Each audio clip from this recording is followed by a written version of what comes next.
Halo teman-teman semua, jumpa lagi bersama dengan saya, host podcast Tanpa Podium, Pendeta Irma dalam konten Satu Ayat Saja.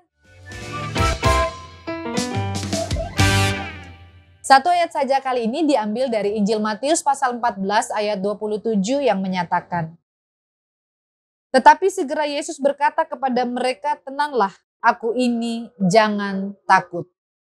Teman-teman, salah satu sikap yang perlu dimiliki oleh kita semua dalam menjalani kehidupan ini adalah sikap tenang. Tentu saja memiliki sikap tenang tidak semudah ajakan untuk tenang.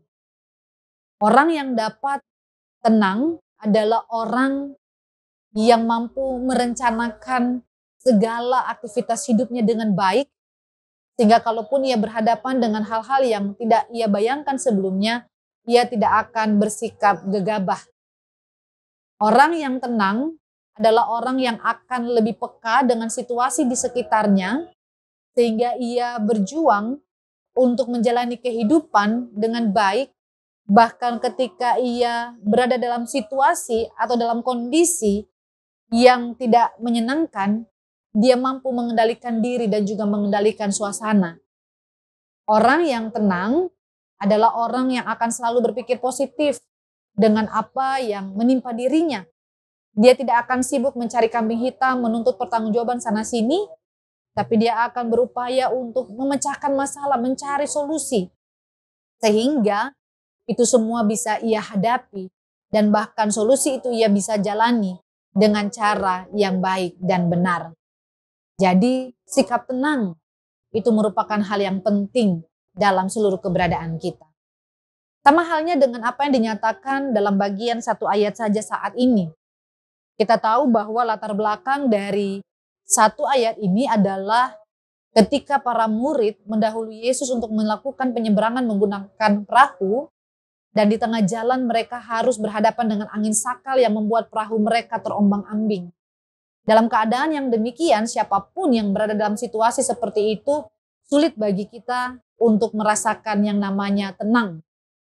Perasaan kita akan berkecamuk dengan rasa takut, panik, tidak tahu harus berbuat apa, dan rasanya sebentar lagi kita sudah mau mati. Tapi ketika Yesus hadir dan kemudian dikatakan segera, ia berkata kepada para murid dalam situasi seperti itu, tenanglah.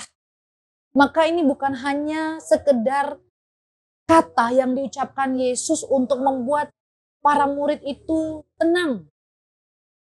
Dan seringkali itu menjadi hal yang dianggap klise.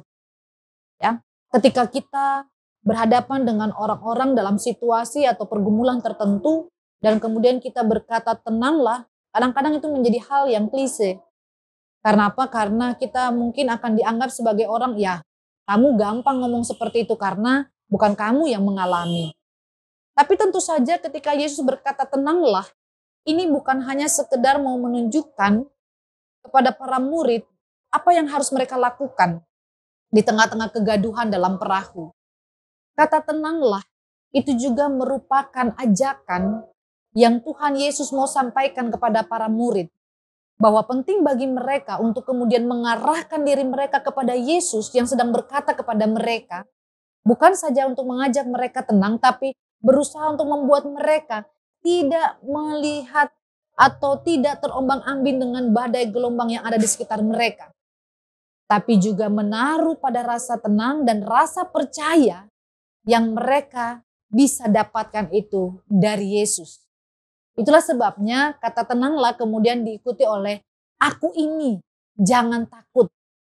Kalau seandainya ada anak-anak yang merasa takut dan kemudian dengan segera orang tua merangkulnya, kita bisa membayangkan teman-teman, suasana akan menjadi berubah. Yang tadinya orang berada dalam keadaan yang takut, anak yang berada dalam keadaan takut, ketika ia diraih oleh orang tuanya, dia akan merasakan ketenangan, dia akan merasakan kedamaian, dan dia tidak akan lagi dikuasai oleh rasa takut. Demikian juga yang Yesus mau sampaikan kepada para murid, bahwa ketika mereka berhadapan dengan situasi yang demikian, mereka harus menyadari bahwa Yesus ada bersama-sama dengan mereka. Bahkan dikatakan Yesus berjalan menghampiri mereka di atas air. Bukan saja ajakan untuk memusatkan diri pada Yesus, tapi juga untuk mereka kemudian melihat kuasa Yesus yang tampak dari kehadirannya. Sehingga mereka tidak lagi dengan mudah mengatakan bahwa Yesus itu hantu, tapi kemudian mereka percaya bahwa Yesus hadir untuk meneduhkan badai yang ada di sekitar mereka. Teman-teman, apa yang mau kita pelajari dari kebenaran firman Tuhan ini? Tentu saja dalam kehidupan kita tidak bisa menyangkal. Ada saja hal-hal yang membuat kita tidak tenang. Ada saja hal-hal yang membuat kita takut. Ada saja yang membuat kita panik dalam kita menjalani seluruh kehidupan ini. Tapi saat ini Tuhan Yesus mau bicara kepada saya dan kita semua. Tenanglah. Kita diajak untuk selalu menaruh percaya kepadanya bahwa Ia selalu mampu memberikan kepada kita jalan keluar dalam setiap persoalan yang kita hadapi. Asalkan kita sungguh-sungguh mengarahkan diri kita kepada Yesus dan kepada kuasa yang dimilikinya. Sehingga kita tidak goyah dengan berbagai persoalan hidup yang kita hadapi. Sehingga kita tidak membuang waktu, membuang energi, membuang segala apapun yang menjadi upaya kita menjadi sia-sia ketika kita mengandalkan diri kita sendiri. Hanya dengan mengandalkan Yesus dan juga mengakui kuasanya, kita mampu menghadapi berbagai badai kehidupan. Sekarang persoalannya, maukah kita menjadi tenang? Maukah kita mendiamkan segala hal yang ada di sekitar kita? Kemudian kita membawa diri kita datang kepada Tuhan. Bersujud di hadapan Tuhan di dalam ketenangan. Bukankah hanya dalam ketenangan kita bisa berdoa kepada Tuhan? Oleh karena itu teman-teman, mari kita jalani kehidupan kita yang Tuhan masih percayakan saat ini dengan sikap yang tenang. Badai kehidupan boleh datang, persoalan boleh datang, pergumulan boleh menjadi bagian dalam kehidupan kita. Tapi satu yang pasti, Tuhan selalu ada hadir untuk menenangkan, bahkan untuk memenangkan kita menjalani kehidupan dengan segala gumul juangnya. Tuhan Yesus memberkati kita semua.